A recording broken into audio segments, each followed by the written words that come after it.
today we're going to talk a little bit about Chapter 5, or Chapter 15, or Section 504, and special education and differences between them. So, in 1975, the special ed law was created. That's time called 94-142, and was later changed to IEP in 2002. And what it did was it committed federal monies to guarantee special education-related services for kids who are eligible under the criteria of special education. Section 504 is part of the Rehabilitation Act of 1973, and that's actually a civil rights law. And that law extends beyond schools. It's any agency that takes federal money has to abide by the ADA. So since schools take federal money, that's why Section 504 applies to schools as well. It doesn't, 504 does not give schools any money. However, because they receive other monies like remedial reading monies, they are expected to provide reasonable accommodations for kids who have any kind of mental or physical disability when they come to school. The major difference between the two, there's a lot of them, but really is the flexibility of the procedures. For example, in 504, the procedures are less specific, and I'll go through all those. I'll give you a couple documents that highlight some different things. Schools under 504, they don't have to offer as much assistance as they do under special ed, and there's fewer regulations from the government, especially areas in compliance. However, children identified under IDEA, they must be identified using a comprehensive evaluation. They must qualify under certain criteria. IDEA only affects kids from age 3 to age 21, so it's only a school-related law. And again, like I said, 504 covers people through their lives, and it affects issues such as employment, public access to buildings, and transportation. So we'll go through the different sections. With regard to identification and eligibility, in order to be identified as a student, a special education student, they have to be identified with one of 13 special education disabilities. And those include autism, learning disabilities, intellectual disability, emotional disturbance, legal impairment, hearing impairment, deafness, deaf-blindness, speech and language, orthopedic impairment, traumatic brain injury, and multiple disabilities. In order to qualify for special ed, there's a two-pronged test. They have to have one of those 13 disabilities, and they require more than can be provided in a regular education program. For example, one of the adaptations or one of the modifications kids in special education get that kids who have a 504 agreement cannot get is if you have a fourth grade student with learning disablement and they're only reading on the second grade level, you can drop that child back in the curriculum to second grade and then provide them instruction at their instructional level, but you do it outside. You typically do it outside the class in the special ed room. You can't make that kind of modification for a student under a 504 agreement. You can't modify the curriculum to that degree in order to help that child. 504 covers individuals in schools who are identified as protected handicapped students. Again, they have to have a physical or mental impairment that substantially limits their functioning in a major life area. And those kind of major life areas include walking, seeing, hearing, speaking, breathing, learning, working, caring for oneself, and performing manual tasks. A lot of students in schools who have 504 agreements are students who have been identified with attention deficit disorder because, again, paying attention is a major life activity. So there are adaptations that can be made around the student to help them function more efficiently and kind of minimize the effects of their attention deficit disorder.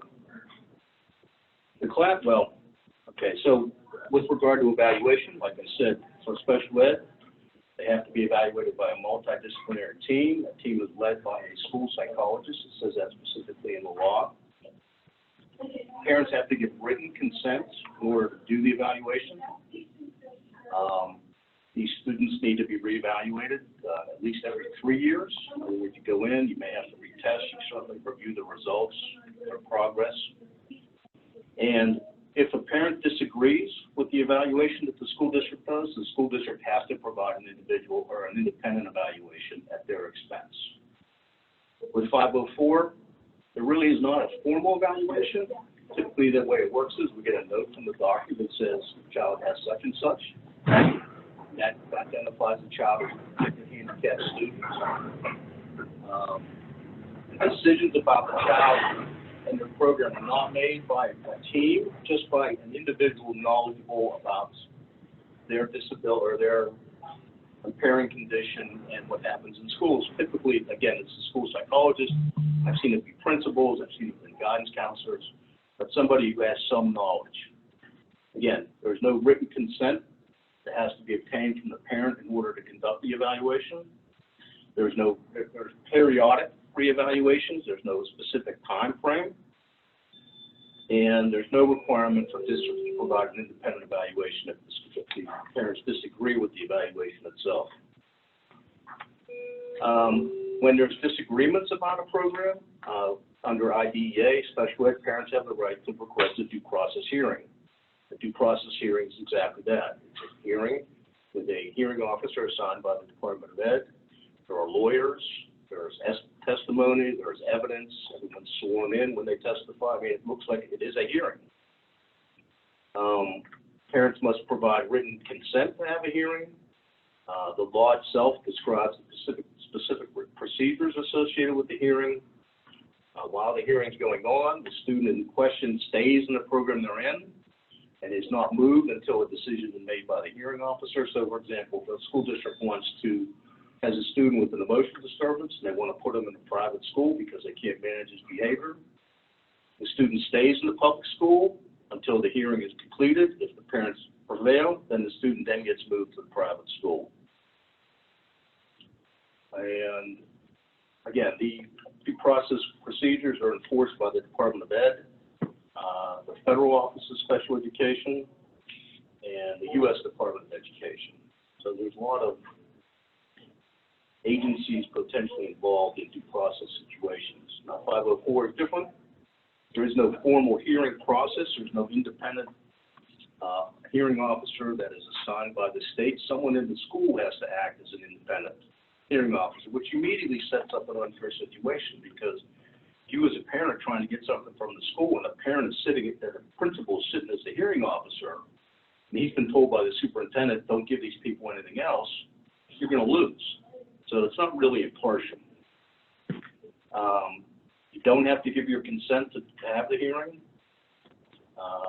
You have the opportunity to participate and be represented by legal counsel, but all the other details of the hearing are left up to the discretion of the school district. There's no stay put. And again, what's important here is it's enforced. 504 disagreements are enforced by the Department of Ed, but also the Office of Civil Rights. So, which really packs a punch. I've been involved in one situation where a parent requested the Office of Civil Rights come in and investigate whether we were providing an appropriate 504 program for the student. And when you deal with the Office of Civil Rights, it's like you're guilty, you're assumed guilty, and you've got to prove your innocence. So they're tough.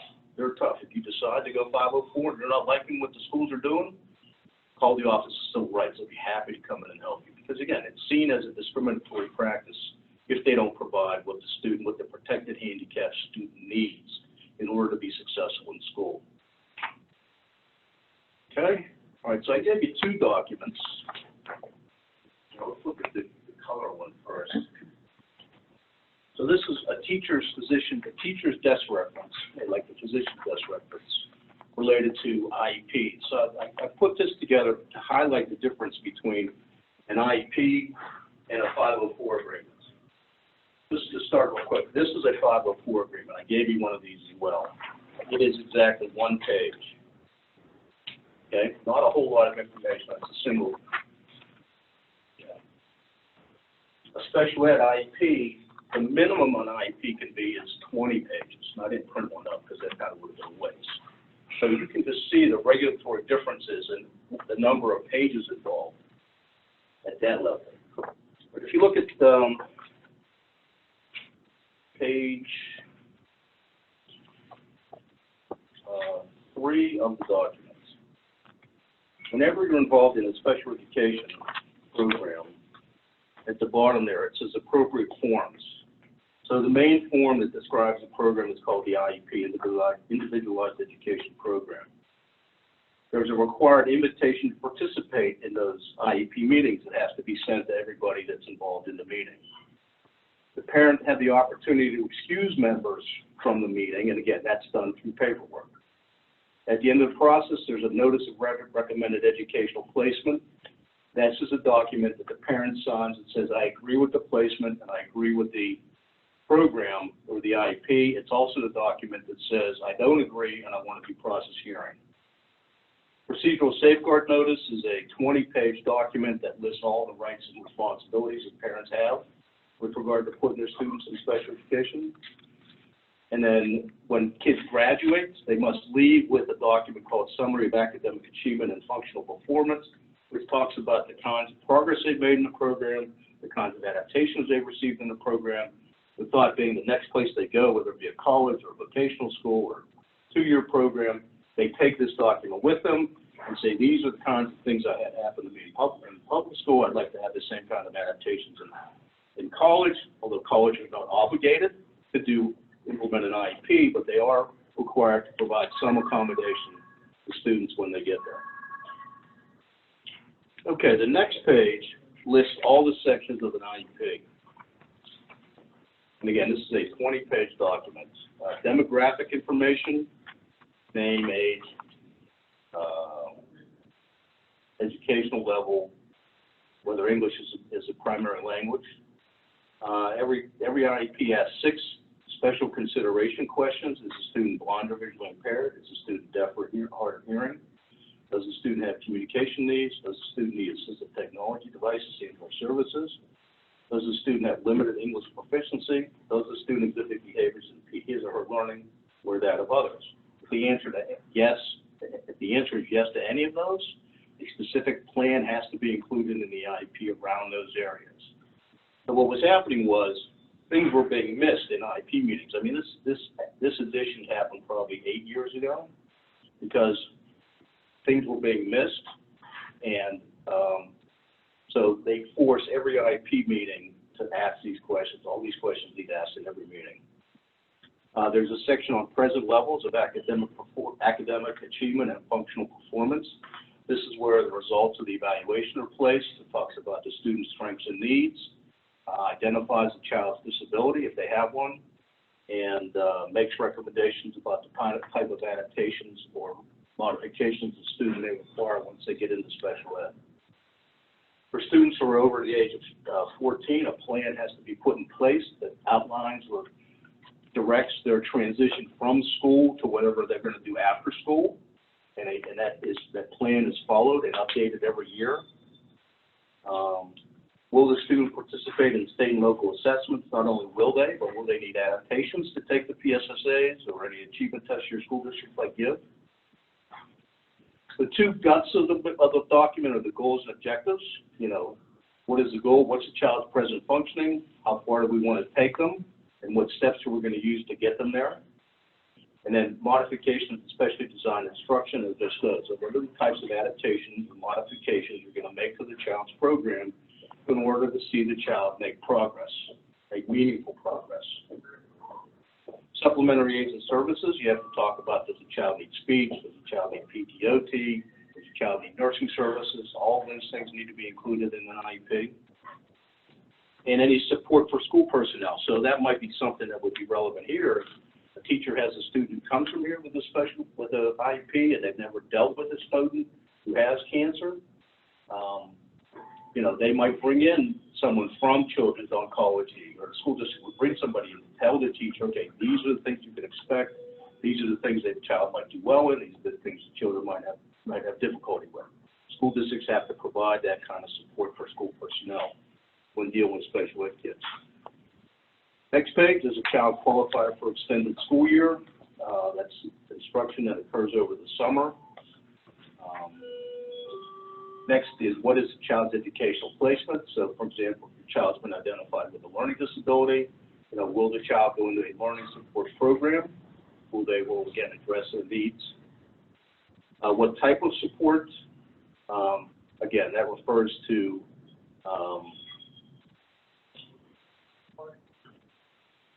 the amount of time that the student will spend in special ed. Now, again, it's all about inclusion, being included with your non-disabled peers. So over the years, the type of support should go down. For example, like the most restrictive is called full-time, where students in special education class are 85% of their day, which means they're away from their peers 85% of their day.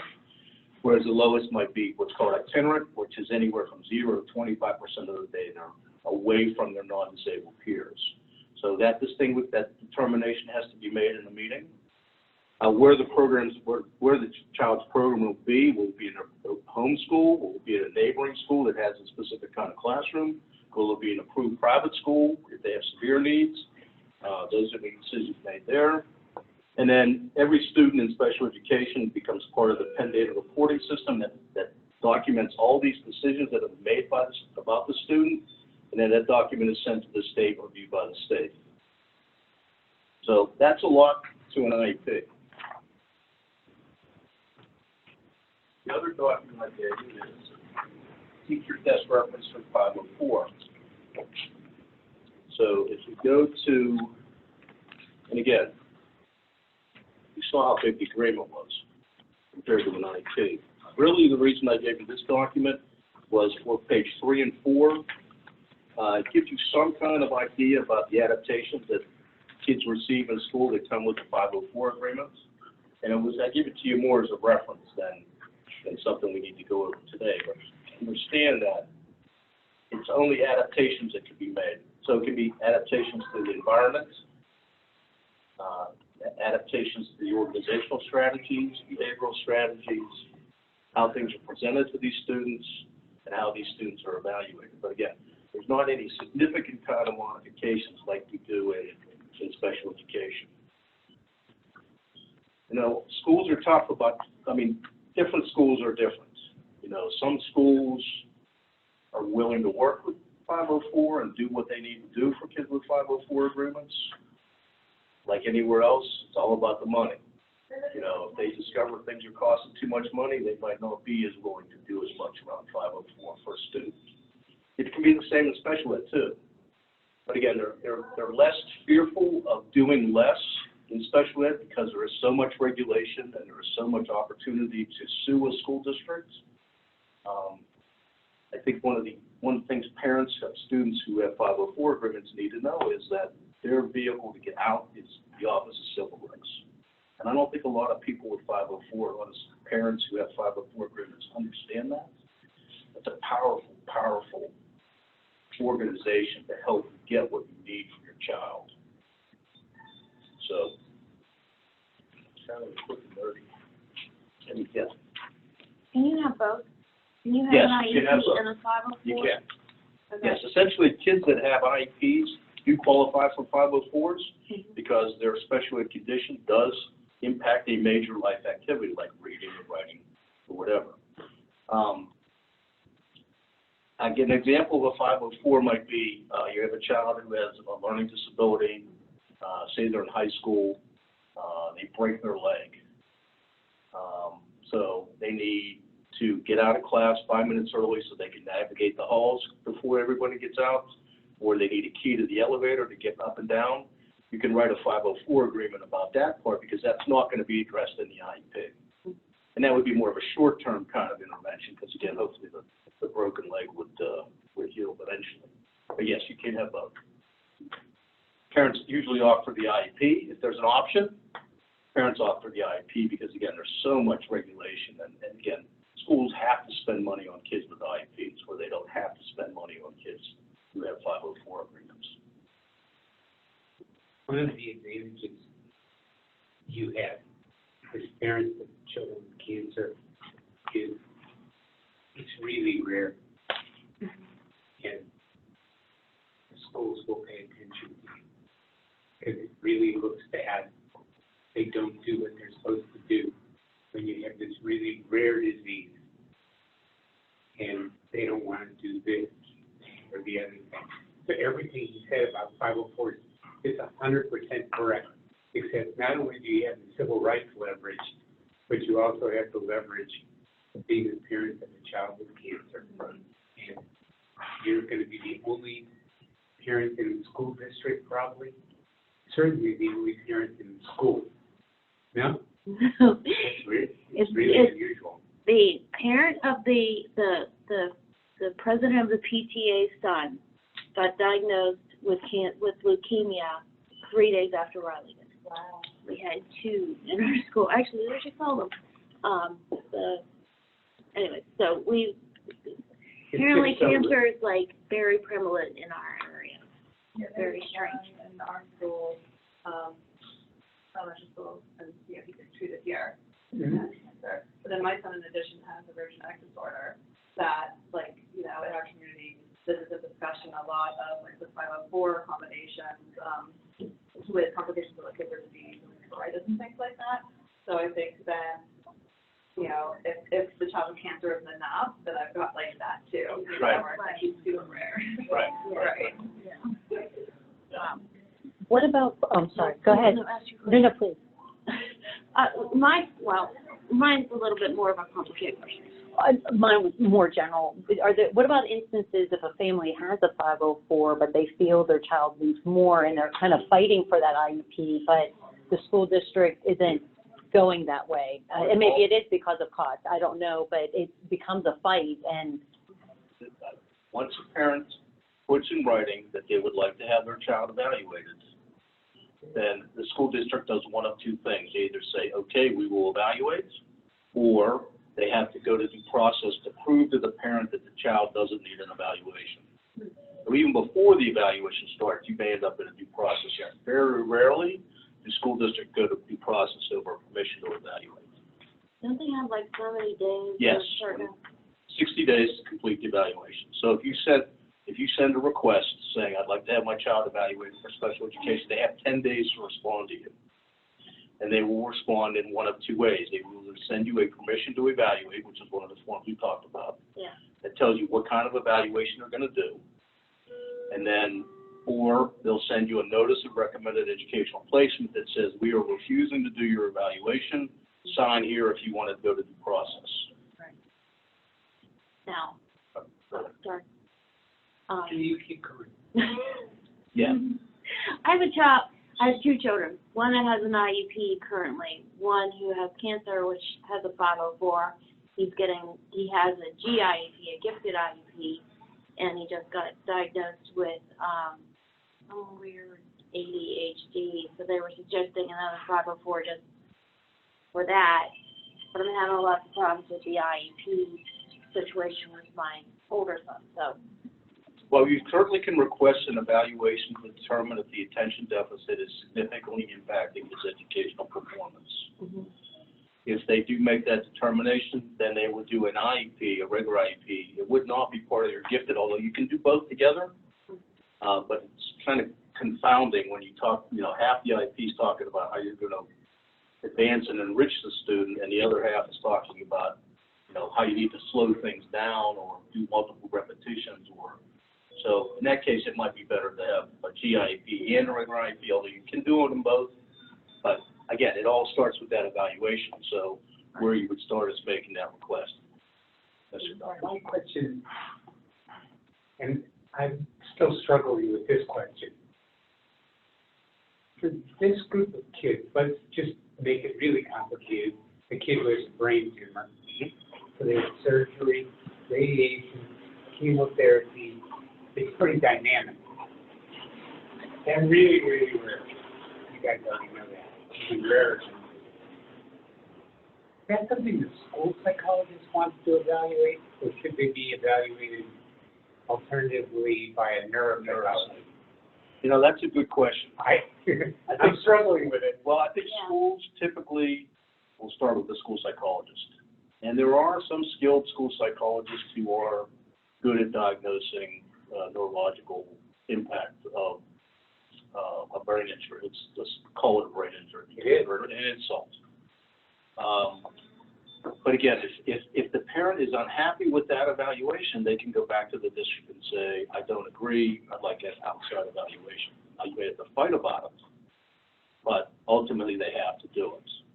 So, for example, if a student has that level of insult or injury, and the evaluation comes back, the child's not exceptional, I would really question that as a parent and say, well, we need something more in-depth, more, not invasive, but in-depth, which would be conducted by a neuropsychologist. Where I've worked, we have employed neuropsychologists to do evaluations on low incidence, high risk kind of kids. So, but again, it's all about the money, unfortunately, but it's certainly something you can fight about. But they'll always say, you can't skip the original evaluation. You have to disagree with the original evaluation before you can ask for an independent evaluation. You can't go from request all the way to independent. So could a parent get a neuropsych evaluation, bring it to the school and say, this is already done, here it is? Would the school like that or not like that? Well, they won't like it, and they'll do their own evaluation and include the results from that evaluation, because, again, I've seen neuropsychs that address school issues well, and I've seen neuropsychs that don't address school issues well. I understand. So in order for the school to cover themselves, they'll do their own evaluation, because, again, they're ultimately responsible to offer a program. And they need to know what they need to know about the student that may not be part of that neuropsych eval. So we always redid. Now, it might be a dot by reference kind of thing where, you know, the neuropsych said this, we agreed, we included it in our report. You know, there might be some other kind of testing that is school specific that they'll include. But again, if you got a neuropsych eval that says a student has a moderate to severe neurological impairment, there's no way the school district is going to come back from their evaluation and say the kid's not exceptional. You know? Okay. Thanks. Sure. So I have a son who has the IEP, Mm-hmm. and we keep on like having that IEP evaluation meeting each year, Mm-hmm. and then they tweak it a little bit each year, and I keep on saying, I need to be here, Mm-hmm. we're here, and I think by the time that he graduates high school, we'll finally be here. But a lot of it, I don't know what to tell them to put in there to get to here. And they keep on going, oh, well, let's just, let's see how he does with this. So Right. Where do I get that help to say, this is what needs to be in the IEP outside the school Okay. You receive area? progress monitoring reports? Yes. Okay. Do they demonstrate that the student is making progress towards their goal? No. Well, there's your end. There's your end. There's your end. You So know. then I have to go for the hearing to say, Well, you then can- do I get, like, where do I get somebody? Well, there are Hold apps. them accountable for not progressing, is that what that Yeah. is? Yeah. I mean, Okay. the law just changed. It was I guess, 2 years ago. The Supreme Court ruled on a case called Andrew, E-N-D-R-E-W. Okay. And the old requirement said that the student had to make progress. Okay.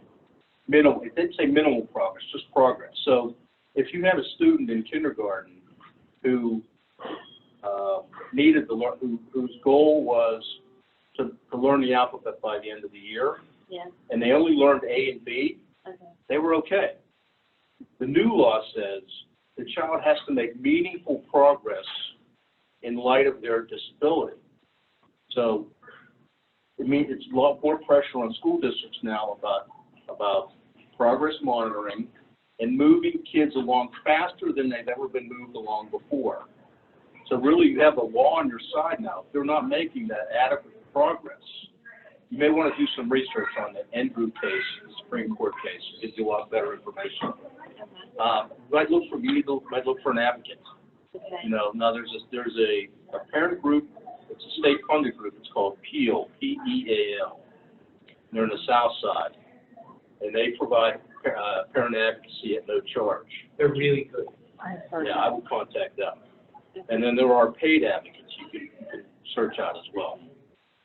So if you don't mind me asking, are you saying that like when it's the end of each quarter, each 9 weeks, you don't get anything based on the IEP as far as the progress from that 9 weeks? I mean, I get this piece of paper back, that says he didn't meet his goal. Like, his goal is to have 80% of his homework done. Well, he literally has zero points for any of his homework because he's not doing it. So, See, at that point, they need to call you back in and modify the IEP to make sure that there's adaptations and modifications in place to make that happen. right, okay, And you could request that at any time, if I'm not mistaken, Yeah, you correct? can get progress monitoring anytime. okay. Or you want to make changes too, right? Oh, right. You can, Contact them and say, I want to have an IEP meeting update, and they can't say no, they have to have the meeting. They have. They have to have the meeting. North Hills has. Again, getting an advocate, Don't even, school districts don't like advocates because they make them do things they don't like to do. okay, Peel All right. is particularly good. good. Yeah, Peel has good people. would you say that any child with any health issue should immediately have a 504 when they go into school? Yeah, Absolutely. absolutely. And then from there, determine if you need to take the further steps? Right. Make the school aware, because once they're aware, they're responsible. If you don't make them aware, they're never going to be responsible. Many don't. He's exactly right. And I already told you that for my son. Every single one of these kids should have a 504 plan. There's not a doubt about it. Right. And if they do have a 504, I would demand that they be reviewed yearly. Because, again, it says periodically. Well, periodically can be once every 10 years if they choose to. But, again, as a child changes, the plan needs to change. And they're not going to come to you and say the plan needs change because their status quo is a good thing. You go in and shake them up and say, well, you know, this isn't happening, this you need this, you know, then they start to think and pay attention. I have a question, and I'm not sure I wanted to come here today just because my son will be 3 next month. So far, he's not in public school, that's fine. However, he does have services with early intervention. I am meeting with IU6 to go that route. Right now, he gets physical therapy, issues with like chemo, he has leukemia, and one of the things is like, well, we do outpatient, and I say, he will not be able to go outpatient if he is, there's just no way. It sounds like they would be okay with that, but, that it just concerns me a It little may bit. help if you get a note from the doc that says you can't do outpatient. Okay. Yes, everything on. And then, hopefully we get him back into daycare, right? So, Right.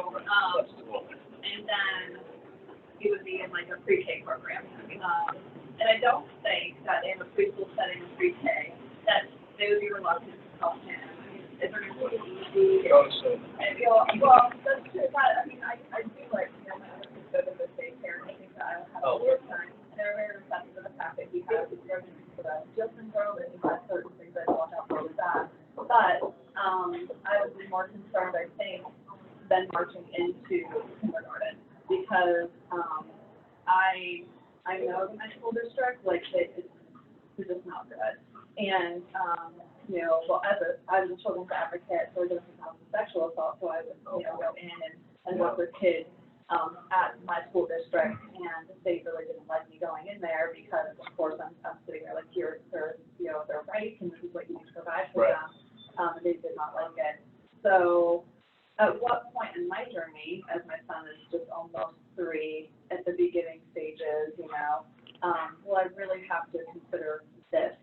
When the student in February of the year that your child, like the year your child turns 5, assuming the child will go to school in September, you will have a meeting with the preschool agency and the school district. And then the IEP and adaptations and all the information that the preschool have, early intervention have, they transmit to the school. At that point, the school will give you a permission to evaluate, and then they will either test before school starts, or they'll just adopt by reference stuff that happened in the preschool. Typically, they test. And then, so if he needs an IEP, that IEP will be in place the first day of kindergarten. That's how it's supposed to work. How long ago was your son diagnosed? In July. Yeah, and he is high-risk protocol, so like already we've had 14 lumbar punctures with appendicitis, and I think he has like 13 or 14 more to go. Right. So currently, I mean, he's like a smart little dude, and we, we don't see really too many effects. I don't know what that's gonna look like long term, though.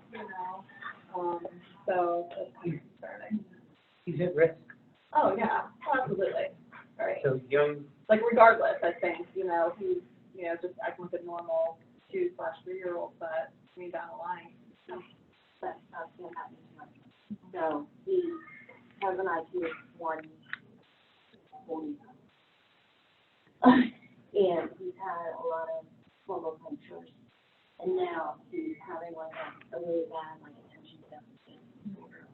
And all the chemo going into the thyroid. Although my other son has ADHD and he hasn't had that. Oh, sure, and it's hard to tell, but the bottom line is like that exists. It does exist, Yeah. and it could happen. Yeah.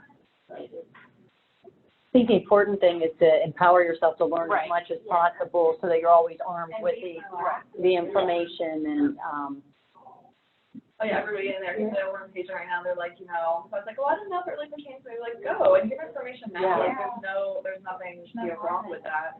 absolutely. because I've been working with the IEP since my son was in 4th grade, he's now in 8th grade, and not happy. I'm not happy. But I will tell you, neuropsychology here takes forever to get in. Like, you have to wait 2 months just for them to call you to get an appointment. Like, you have to make an appointment to make an appointment. So, Riley had a bone marrow transplant in August. We were referred in June, and they needed to have the evaluation for the bone marrow transplant.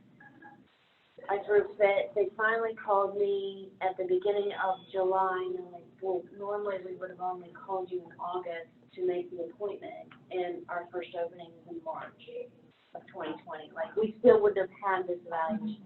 And then once you get that evaluation, get that appointment, you wait 3 months to get the report. And by that time, it's moot. Like, Riley's evaluation was in July. I only got the report in December. Like, and that was after yelling and screaming and not being very nice because I needed the form. And again, with the Riley's already getting a 504 because of the leukemia, but he now needs a 504 because of the whole neuropsychology. So I wanted to get that to the school because we were doing his gifted IEP, and I wanted to get that maybe involved in the whole, get the whole the whole thing together, and let this all kind of coordinating as opposed to the GIP says this, the 504 says this. Do I need the IEP? Do I need, what do I need? So this advocacy group can help. Yes. Well, yes, I Navigate that. Yes. hopefully, Getting a neuropsych, I don't think Peel would help you much with that. No, Well, just like all the different plans that might be, Yes. just like. What you could do, if you are really hell-bent on getting a neuropsych, is there are a number of people in the community who also do this. And the wait list isn't as long as the wait list in CMC. And pretty much the same stuff. In fact, it's exactly the same stuff. I suppose another option. yeah. But for sure, from what you described, I'd be queuing up.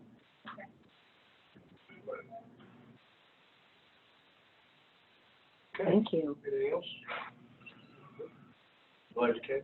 Yeah. We don't say. I think there's other things you could do that even separate from the schools and all of these kinds of things. I mean, that would be doing as much as you can to stimulate, to have high expectations, to just, because really early intervention, if I'm messing anything up, you just interrupt. Really early intervention is just lots of stimulation that's done in a really fine-grained way. And if you have those resources at home, in terms of your family, your neighbors, your friends, whoever, and you could do the same kinds of things, have the same high expectations, keep poking on him about learning and exposing. We're not sure what to do to mitigate the kinds of late effects that your son would be at risk for. But that's one of the things that's in the basket that people are having serious conversations about. Can you just do more in hospital? Can you do more at home? So that Because when he comes home and he's not feeling good, it's like tough. Right? Yeah. Yeah. This is what we're gonna do, because it's really important, and we're not gonna let you sit around and do whatever. I mean, one thing that's going for him is, he only has, he was approved for, early intervention strictly because the effect of encryption, he couldn't walk in neuropathy, Yeah. he just had such Yeah, a peripheral deficit. But as a cognitive function, they said they've never gone, I think that went 2 hours or so, and the 2-year-old, they have never gone on as far as they did with the questioning and the comprehension that he had. They were just like, we cannot believe that he is, in this capacity. Keep So, poking yeah, at that. I don't want him to lose all of that. So, that's what they told us, he will lose whatever IQ, I have no idea. They don't know. Anybody's IQ is, but I said, well, maybe he'll have something there. Maybe because if he is So there's, well, in that capacity, he's okay for now. Maybe down the line, it won't hurt him as much, but I just don't know. I just don't know. for your son in particular, seems like there's 3 possibilities about what might be going on, right? One, all this methotrexate. That's not good for you. It could be that, and it could be methotrexate in little kids, because the older kids don't show the same kinds of problems. So if you're 10 years old and you get diagnosed with leukemia, same high-risk protocol your son's on, there's not a lot of evidence those 10-year-olds have deficits. So it could be like an interaction between development and the methotrexate and the steroid. So that's one. The second one could be that maybe those kids just don't get as much stimulation.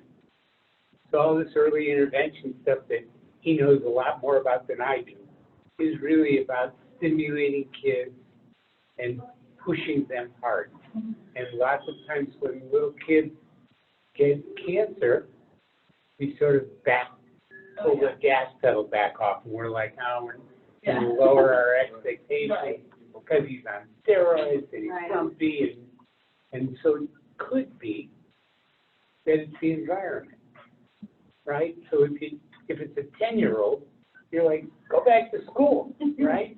But if it's a 2 or a 3-year-old, you're like, school isn't as important, and he keeps nodding, so he and I both know it's the most important time.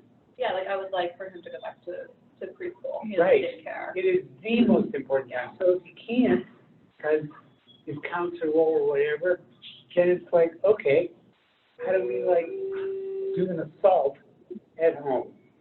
Because it could be that these little ones are at risk because everybody just sort of backs off the gas pedal. Right. Yeah, because we pulled him out. I mean, I we know. pulled him out of daycare. I understand. All the snotty And little we've kids had, running well, around. but we've had a lot of inpatient stays Right. too, and there's just a lot of complications. And I know. but hope is we have late intensification to go, which I'm not looking forward to that. That's not fun. But then maintenance, hopefully, he can get in, even if he has to be out. And then, that's the other thing too, is what if he does have to be out, and what does that do to, because pre-K is like a state-funded thing, it's free for these little kids, but what if he's not there and has too many absences, and they say, well, he can't do that. Once you have a spot, you have a spot. Yeah. Yeah, and again, they can't discriminate against them because he has a physical disability. You know what I mean? Yeah.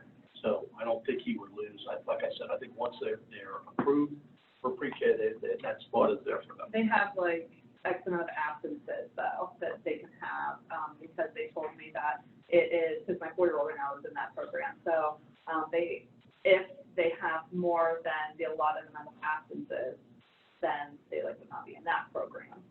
So that's what I'm curious about. But couldn't she get the, with my son's 504, we get basically unlimited absences Right. at school. Okay. So you may be able to get would she be able to get the 504 at that, that time to say, you get 20 absences Right. or unlimited? Right. Because he has a disability. You can do lots and lots of poking on your own. in the hospital, Yeah. at home, everywhere else. Yep. And to make you feel better, my son, who has the GIEP, he got cancer when he was 8. He's got his GIEP when he was 9, and his IQ is like 141 at that point. They just did the neuropsychology in July, and his IQ is 146. And he's now on his second round of, he went through 2 years of high-risk chemo. He was in remission for 3 months, just had a bone marrow transplant. So we're now, he was in remission for 3 months. So his IQ actually went up. So just because, I'm not saying that, I'm trying to give you, that it doesn't mean that it will go down. Right. But Yeah. it could, Right. but it could also go back up.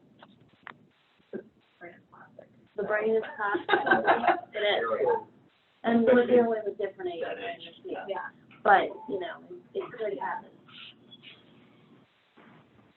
Thank you so much. Oh, Yeah, Really my appreciate everybody. Good luck. Good luck.